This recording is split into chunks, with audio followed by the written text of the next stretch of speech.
I want to take just a couple of moments to talk about some elements of psychological safety that have bubbled up with some of my clients over these last couple of weeks. A lot of it has to do with my folks are feeling a little bit strapped for resources and feeling the pressure from their organizations to innovate and to drive to stronger results. Nothing new there. But here's some of the things that they've been trying.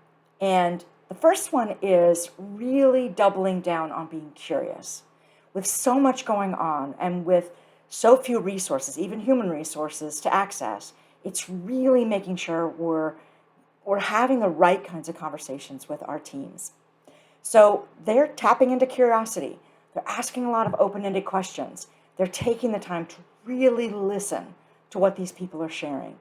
And some of the things they've reported back is it's really hard to listen without starting to defend why we had our different perspective, or I'm trying to rationalize based on what they're now sharing.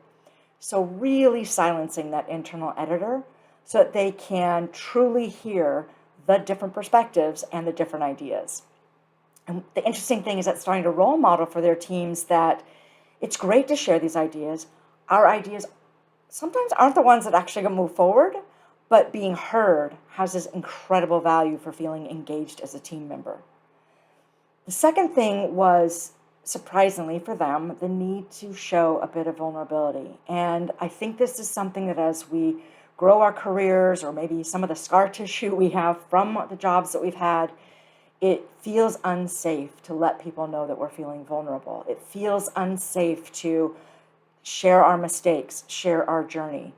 So this has been a big eye-opener for them in meetings to talk about the challenges of being under-resourced or tightly resourced and needing help in order to be able to move a project forward or rethink how they're going to actually achieve that particular expectation.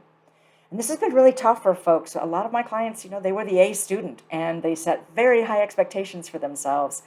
So to stop and say, I don't know if I can do this alone with just my grit and resiliency, I'm going to need help, it is a huge shift in terms of how they are growing as a leader.